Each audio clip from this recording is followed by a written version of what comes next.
Alors, bonjour. J'ai l'immense honneur d'être en rencontre confinée en duplex avec Paris, avec Hugo Boris.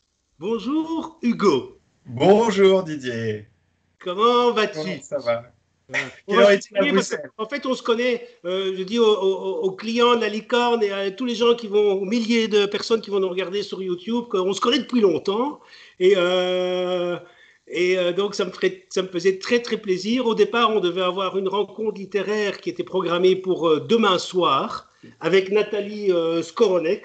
Son livre est ici, La carte des regrets. Elle a aussi Ouais. fait une interview confinée qui est un très, très beau roman. Et toi, avec donc, c'est pas un roman, mais ça s'appelle Le courage des autres. Tous les deux chez Grasset. Je voulais faire une rencontre Grasset et Bon, avec deux personnes que j'avais surtout très envie de se faire rencontrer parce mais que Didier, tu en dis trop ou pas assez, parce que est-ce que tes habitués de la licorne savent que tu es un auteur trop rare? Parce que c'est comme ça qu'on s'est rencontrés, oui, oui, c'est à comme ça qu'on s'est Chambéry. rencontrés, effectivement. Mais enfin, bon, ça me fait. J'ai l'impression qu'on parle d'une époque. On remonte au Jurassique, quoi. Hein. C'était il y a 15 ans, si et Ouais. ça. Mais Moi, c'est je vrai m'en souviens que très bien de Néphros, notamment. C'est vrai que on s'est connus à l'époque au festival du premier roman de Chambéry. Ça remonte à longtemps. Bon, après il y a ceux qui ont arrêté un peu comme moi, peut-être qu'un jour ça reviendra. Et puis il y a ceux qui font. Je me suis mis de l'autre côté de la chaîne du livre, du côté des libraires pour voir ce que ça donnait. Et On puis espère te voir revenir, on espère te voir revenir de l'autre côté. Parce que Néphros, moi je le recommande, j'espère que tu en as à la librairie, je le recommande à tes habitués. Tu sais, je te l'avais dit que je l'avais lu à voix haute à ma compagne, on se l'est lu comme ça, entièrement. On aurait dû s'enregistrer. Ouais. Oui, je sais. Mais, écoute, je te remercie, mais on va rester sur le courage des autres aujourd'hui. En tout cas, ça me fait super plaisir. Un des trucs que je vois du confinement, c'est qu'on commence tous les deux à souffrir du problème capillaire, de, de ce que fait ce confinement. Donc, la première question que je vais te poser, au-delà des, du chômage temporaire de nos coiffeurs, comment est-ce que tu vis cette période quand même très particulière que nous expérimentons pour le moment? Alors, moi, ce qui me trouble dans le confinement, c'est le fait qu'on est rivé au présent. C'est-à-dire que le passé, ce qui précède le confinement, paraît une histoire déjà très ancienne. Je ne sais pas si tu ressens ça. Et le futur est extrêmement incertain. Et on est comme ça dans une espèce d'éternel présent qui n'est pas, qui n'est pas très confortable. Euh, Même si je pense que beaucoup de gens, étonnamment, après coup, je suis prêt à le parier, penseront avec un peu de nostalgie peut-être à cette période, malgré tout. Parce que c'est un moment où on s'est retrouvé, quand on n'est pas malade, quand on n'a pas des pertes des proches dans l'entourage qui meurent, on se retrouve quand même en famille à partager des moments oui, plus calmes. Moi, j'entends les oiseaux à Paris autour de chez moi. Le ciel est pur. Enfin, euh, il- il- voilà, tout n'est pas désagréable. Non, c'est vrai. Et puis, c'est vrai qu'on a l'impression de laisser la planète respirer un petit peu quand même. Hein. Donc, tout d'un coup, ça a son impact. Ouais. Mais qu'est-ce que tu penses du fait, Patrick Delperdange, que j'ai interrogé la semaine passée, il me disait que oui, il avait écouté tu sais bien qu'on écoute beaucoup ce qui se passe chez nos voisins les Français. On aime bien s'aimer et se détester, c'est très bien. Et en écoutant le président, ton président de la République, qui utilisait des nouveaux mots comme sérénité, bienveillance, ben, des choses en tout cas qu'il n'a pas utilisées pendant les mois et les semaines précédentes, surtout quand il était empêtré dans le problème des Gilets jaunes, tout d'un coup vient avec un discours politique complètement différent. Donc est-ce que tu penses vraiment que les politiques vont prendre compte de ce qui est en train de se passer quand même au niveau du changement des attitudes? Alors, je ne sais pas s'ils en prendront compte, mais pour ce qui est de la bienveillance, je la constate quand même. Euh, le, le- des gens prennent des nouvelles alors qu'ils ne le faisaient pas avant. Moi, je prends des nouvelles aussi. Tu sais, il y avait ce slogan en mai 68 qui était le plus beau slogan, parlez à votre voisin. Et il y a quelque chose de cet ordre-là. Moi, qui me plaît assez. Il y a aussi une autre dimension, on parlait tout à l'heure de l'éternel présent, il y a aussi une dimension spatiale qui est troublante.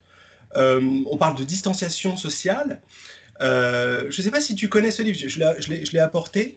La dimension cachée de Edward T. Hall, c'est un livre qui est paru, je regarde la date discrètement, en 1966. Ouais, ok. L'année où je suis né. Ok. Et Edward T. Hall, c'est un anthropologue, et il parle de cette dimension qui est autour des individus, il y a une bulle, il y a une sphère protectrice. Les limites du corps ne s'arrêtent pas du tout aux limites de la peau. Et c'est la raison pour laquelle, même si quand quelqu'un s'approche de toi et pénètre dans ta sphère personnelle, dans ta bulle, ça peut être vécu comme une intrusion, même si cette personne ne te touche pas. Et cette sphère, cette bulle, elle est à dimension variable. Elle varie selon le contexte, selon l'âge de la personne, selon le sexe de la personne, selon si la foule autour est dense ou non. Il est évident, par exemple, que dans les transports en commun, tu ne vis pas comme une intrusion le fait que les gens soient serrés à côté de toi. À l'inverse, si tu es dans une salle d'attente immense et déserte et que pénètre quelqu'un dans cette salle et que cette personne vient s'asseoir juste à côté de toi, là, tu vas le vivre comme une intrusion. Pourquoi elle ne va pas s'asseoir de l'autre côté? Et là, cette sphère autour de nous, avec cette crise sanitaire que nous vivons, elle se rigidifie. Quand on se promène, alors je ne sais pas si vous vivez ça aussi en Belgique, mais cette sphère, elle devient extrêmement rigide, quoi. On fait très attention. Donc, il y a une double dimension, oui, temporelle et spatiale, et ça évolue. Alors, je ne sais pas si on peut parler de changement anthropologique. Ça dépendra de la durée de la crise, quoi. Et surtout, moi j'ai lu aussi un ou deux articles, il faut quand même ça dure pas trop longtemps parce que même c'est pas le fait qu'on ait besoin de faire un hug et des câlins à son compagnon qu'on peut toujours faire, mais de ne pas toucher ses amis. Eh ben, ça pourrait il faudrait pas que ça devienne normatif à un moment, qu'on se dise bon ben puisqu'on est rentré dans cette logique-là, ça deviendrait une norme. En fait, on a énormément besoin de toucher, quoi. Ouais. Absolument, oui, on a besoin de toucher, d'être touché. C'est un besoin depuis toujours. Hein. Un bébé, si on ne le touche pas, il dépérit à la naissance. On a besoin du contact humain, c'est vrai. Oui, bien sûr. Bon, alors, on va parler un petit peu maintenant des livres, d'abord de toi. Finalement, je me disais, avec les auteurs avec lesquels je parle, je dis, bon, ben, c'est embêtant, quand le bouquin sort maintenant, il est presque, pas dire mort-né, mais il a en tout cas un démarrage qui est super difficile, puisqu'au moment des sorties, il n'y a personne pour se rendre dans les librairies spécialisées, où vous ne pouvez pas, les auteurs non plus aller dans les salons. Donc, toi seulement, tu as ton bouquin. Mais alors, il y a une chose très importante, c'est que, je le dis ici, il y a ton dernier livre qui s'appelait Police, qui n'était pas vraiment un polar, mais enfin qui était dans le domaine policier, mais on cherchait donc les agents de la paix, ceux qui sont un petit peu les lambdas, ceux qui font le boulot de tous les jours, plutôt que d'être avec des super flics. Tu nous en parles un peu, ce qui s'est passé parce que c'est devenu un film, réalisé par Anne Fontaine avec Virginie Efira et Omar Sy, mon Dieu, excusez du peu, qui devait sortir là, je pense, fin mars ou quelque chose comme ça, et qui ne sort pas. Alors raconte-nous un peu l'aventure de ce film, et est-ce que tu y as participé d'une façon ou l'autre au scénario, voilà, et qu'est-ce que ça te fait, voilà. Alors, c'est un producteur extraordinaire qui s'appelle Jean-Louis Livy, qui m'a contacté avant la sortie du livre. Ça se passe souvent comme ça. Il avait lu le livre sur épreuve et il n'en avait pas encore parlé à Anne Fontaine à ce moment-là. Et et on s'est rencontrés et il m'a vraiment séduit parce que c'est un fin lettré, il avait vraiment compris le livre dans toutes ses strates et il en a parlé à Anne Fontaine qui avait envie de réaliser un polar depuis un moment et le film s'est lancé comme ça. Alors, moi, j'étais très prudent parce que tu sais comment c'est le cinéma. Il y a un projet sur 1000 qui aboutit. Hein, c'est très rare. Et la preuve en est que tant que le film n'est pas en salle, rien n'est joué. Et le fait est il a été produit, mais il n'est toujours pas projeté sur les écrans. Et ça a été une aventure extraordinaire. Moi, je ne souhaitais pas être associé à l'écriture. Euh, je, je, euh, Jean-Louis Lévy me l'avait proposé, mais je n'ai pas le recul, si tu veux, nécessaire que c'est quand tu as travaillé comme ça 3 ans sur un livre, après tu n'as plus la souplesse qu'il faut avoir pour dire, bah attends, peut-être qu'on va faire disparaître un personnage ou au contraire en rajouter un autre, inventer de nouvelles scènes. Malgré que tu aies étudié le cinéma. Alors oui, j'ai une sensibilité qui pourrait s'y prêter, mais là c'est autre chose. C'est-à-dire que moi j'avais le nez dans le guidon. Oui, je pourrais m'intéresser à une autre histoire avec cette connaissance des règles dramaturgiques qui me sont familières. Euh, du fait que voilà, j'ai étudié le cinéma, j'ai travaillé un petit peu comme assistant réalisateur dans ce domaine, mais voilà, je ne le sentais pas et bien m'en a pris, parce que moi je préférais que Anne Fontaine, avec sa co-scénariste Claire Barré, se réapproprie le livre, et puis surtout une réalisatrice comme Anne Fontaine. Euh, Moi je suis allé sur le tournage plusieurs fois, mais enfin sur le tournage on se rend pas bien compte, c'est une grosse machine, tu passes une journée sur place et puis tu vas voir 20 secondes, 30 secondes, une minute utile Ouais. du film, et puis le choc ça a été en projection, quand j'ai vu le film pour la première fois, j'étais ému aux larmes, enfin, j'ai eu Ouais. la chance parce que c'est une très bonne réalisatrice, Anne Fontaine, avec des acteurs qui sont, enfin, qui crèvent l'écran. Hein. Virginie Efira, très juste, toujours sur un fil, très fine. Omar Sy dans un rôle presque à contre-emploi, très bien dirigé, et Grégory Gadebois, qui est un acteur incroyable, c'est une bête à jouer. Enfin, chacune de ces scènes, on boit ses paroles. Et puis Peyman Mahadi aussi, qui est un acteur moins connu, qui joue le rôle du Tadjik, très bon acteur d'origine iranienne.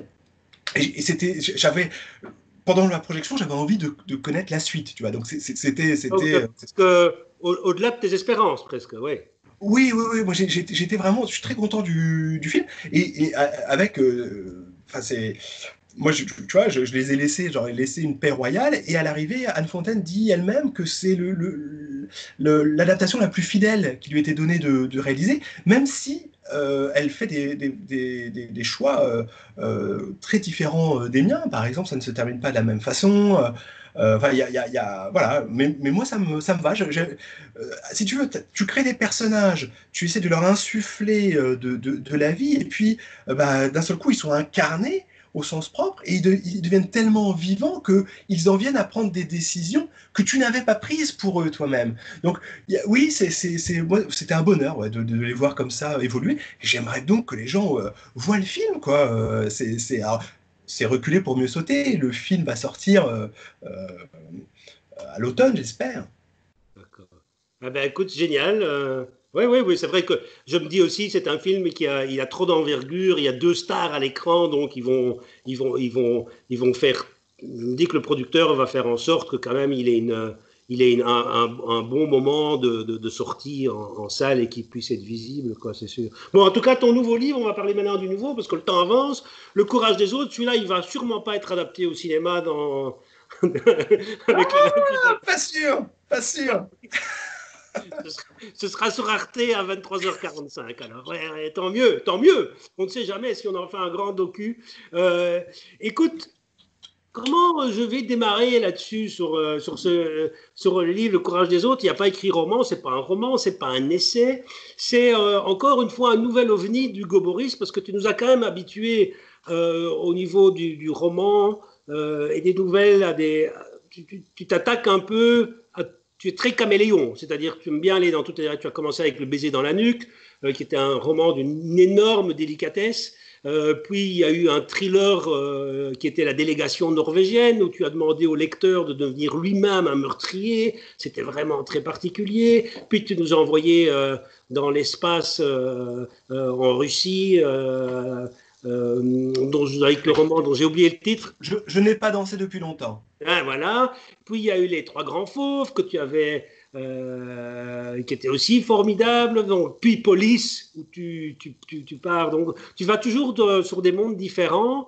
Et je suppose qu'après Police, je me dis que tu as dû un petit peu sécher peut-être sur un sujet. Et puis tout d'un coup, tu t'es dit, ah, mais ça, j'ai peut-être bien envie de le faire. C'est venu comment? Alors, le courage des autres, c'est mon projet le plus personnel à ce jour. Hein. Et c'est un projet très casse-gueule sur le papier, parce que c'est pas un roman, comme tu le disais, c'est pas un journal, c'est pas une autobiographie, c'est pas un essai. Moi, j'ai coutume de dire que c'est un herbier. Oui, C'est-à-dire que je le dis au début du livre d'ailleurs. Ouais. Oui, pendant Boris. 15 ans, j'ai amassé un butin et je restitue ce butin quelque part. Pendant 15 ans, dans les transports en commun, j'ai pris l'habitude de saisir comme ça sur le vif des scènes auxquelles j'assistais. Et je ne savais pas à ce moment-là que j'étais en train d'écrire un livre. J'ai toujours un bout de papier dans la poche, donc j'écrivais ça comme ça, je croquais la scène si tu veux, et en rentrant chez moi, je mettais ça dans mon herbier, dans l'une de ces étagères là-bas, et sans y penser davantage. Et puis à un moment donné, j'ouvre cet herbier. Ça faisait 15 ans que je prenais des notes. Il tenait plus debout, il était déglingué. Il y avait des bouts de carton, des enveloppes, des pages pliées en quatre, déchirées. C'était un grand bazar. Et j'ai été j'étais à cette table, aspiré par le livre, enfin par le livre, ce qui n'était pas un livre à ce moment-là. Parce qu'il te laisse faire, c'est parce qu'il s'imposait à toi. Et Oui, finalement, ce qui s'impose à toi, c'est au départ, parce que c'est très bien écrit au début du livre, tu dis, dès le départ, tu dis, attention, tel jour, j'avais 27 ans et j'ai passé ma première dan en ceinture noire de karaté. Donc ça veut dire le gars qui, normalement, à moins d'avoir 4,5 en face de lui, devrait pouvoir se débrouiller, entre guillemets, dans une situation de violence. Et tu appelles ce livre Le courage des autres pour le mettre un petit peu, si tu veux, comment on va dire, comme en miroir à ta propre lâcheté, parce que tu te rends compte que dans toutes les scènes qui impliquent de la violence, et Dieu sait s'il y en a dans les transports en commun, pas toujours, mais puisque toutes les classes sociales sont là, avec toutes les colères et tous les ressentis et toutes les vies privées, et que tout ça s'entasse, il faut forcément qu'à un moment ces choses-là sortent. Et toi, tu en fais quelque chose que au début du livre, tu retournes ça contre toi. Pourquoi ça part de là? ben, c'est ce qui me frappait, si tu veux. Alors, c'était de me rendre compte que, au fil de ma lecture, là, je me rendais compte que j'avais été témoin de scènes,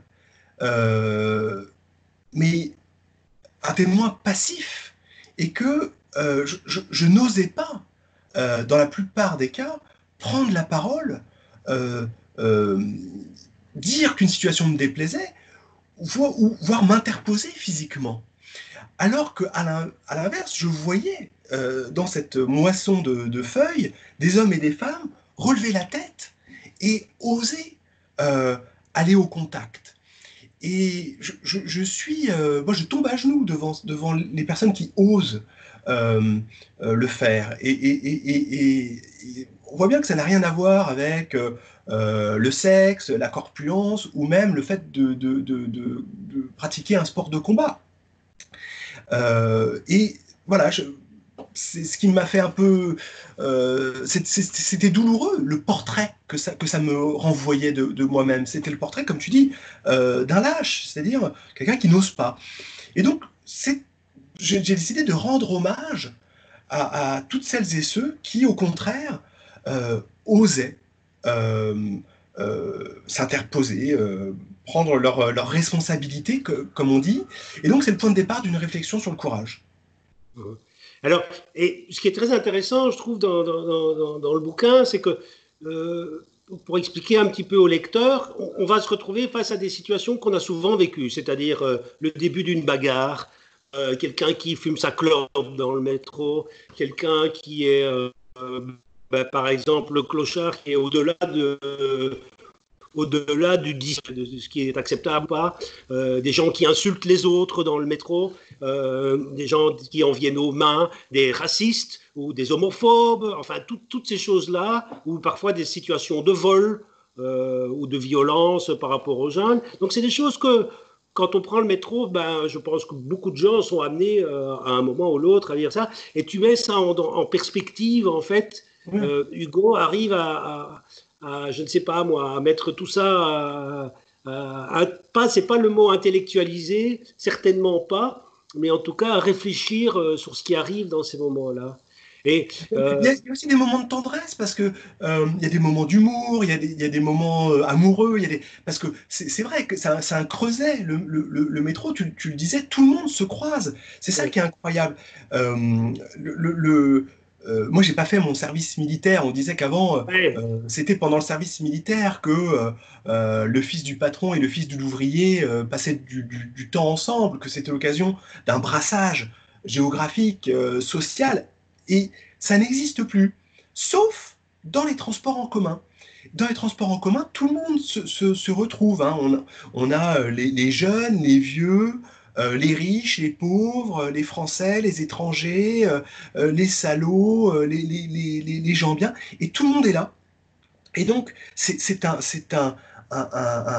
observatoire extraordinaire de la société.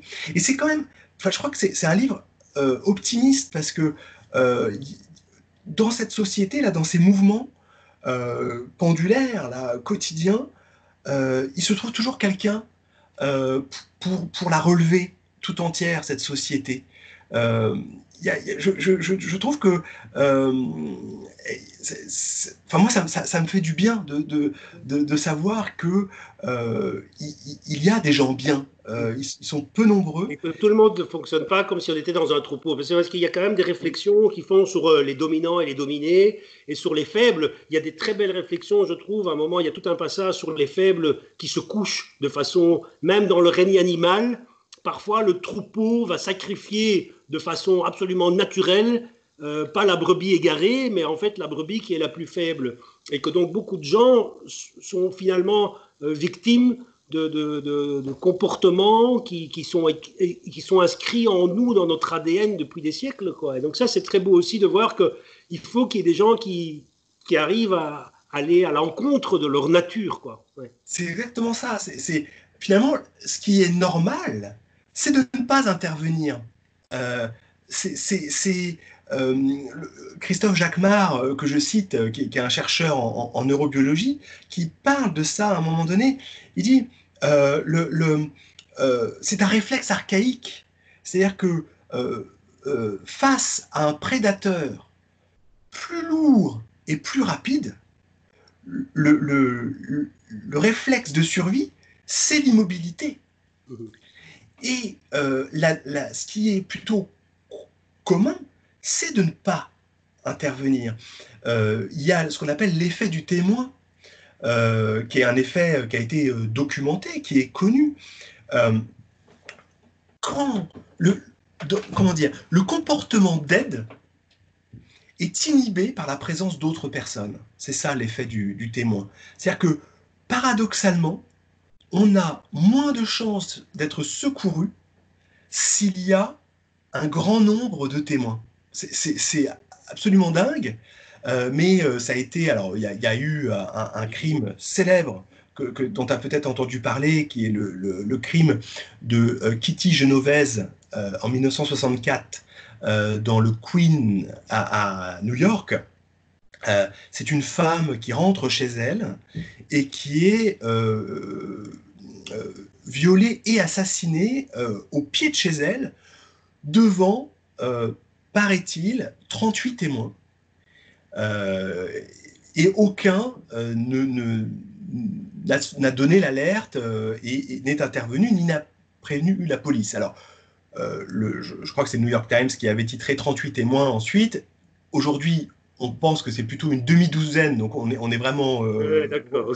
Mais n'empêche que ils ne sont pas intervenus. Et alors, ça a été documenté depuis par de nombreuses enquêtes sociologiques, et il y a trois étages, si tu veux, à la fusée. Il y a un premier étage qui fait que tu n'interviens pas, c'est que tu te dis, d'abord, pourquoi moi et pas un autre?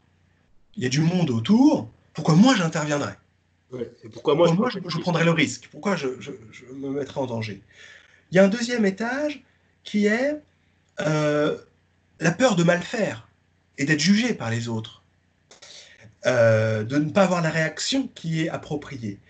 Et un troisième étage, c'est que tout le monde s'observe. Et tu regardes comment les autres réagissent, ce qui fait que si les autres ne réagissent pas, eh bien, toi non plus. Et à l'inverse, il suffit d'une personne, comme tu dis, qui va à l'encontre de ce comportement naturel pour que, enfin, d'autres personnes s'engouffrent dans la brèche et viennent porter secours.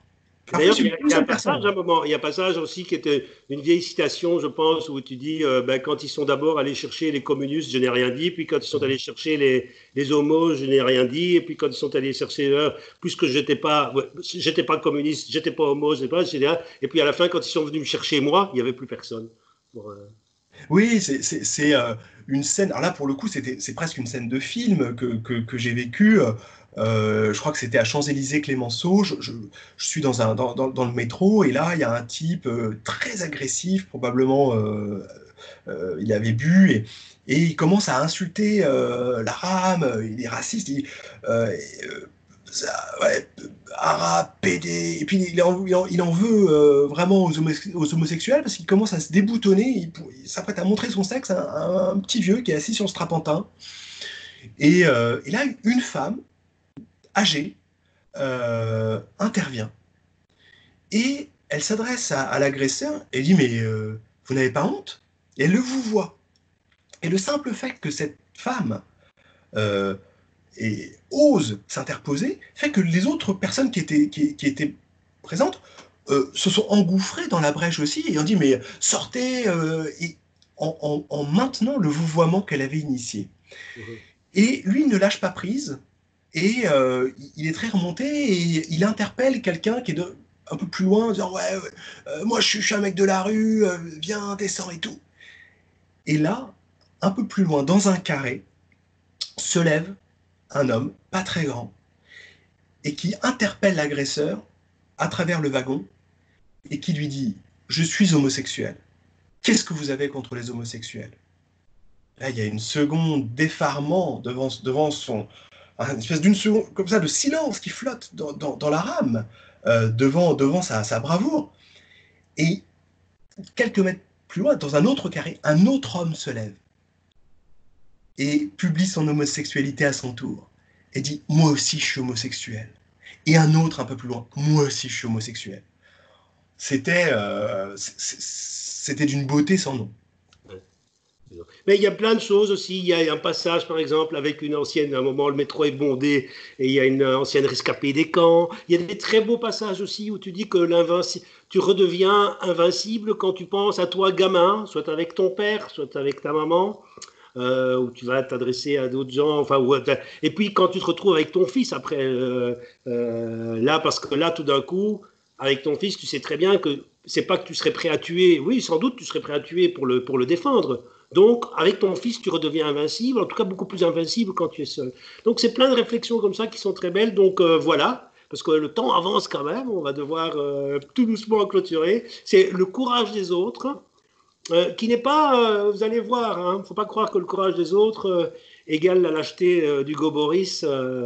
Et il y a des passages qui sont vraiment fantastiques, c'est des réflexions sur nous. Moi, j'aime beaucoup ce genre d'ouvrage qui nous met un petit peu face à nous-mêmes, en trompe-l'œil, et qui est vraiment utile pour faire avancer aussi. Parce que c'est vrai que, bon, tu ne me parles pas beaucoup de l'ultramoderne solitude, du fait que les villes nous obligent parfois à des comportements sans doute qui sont ça, mais c'est pas vraiment le sujet du livre non plus. Donc voilà. Écoute, merci beaucoup Didier. Moi, ça m'a fait super plaisir de te parler, de te revoir là. On aura sûrement l'occasion. Tu travailles sur autre chose ou pas?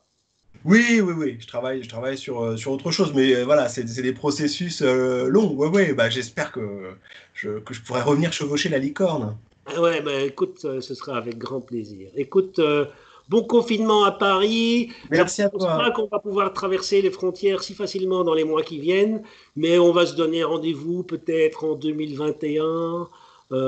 Enfin, on verra. Tu es le bienvenu à tout moment. Et je te souhaite le meilleur à la fois pour ce qui va quand même arriver au courage des autres, et puis à la sortie du film Police d'Anne Fontaine, que beaucoup de gens vont sans doute aller voir. À bientôt, Hugo. À bientôt. Et Merci merci beaucoup, mille Didier. fois. Bon film, la Et ciao, licorne. à bientôt. Ciao.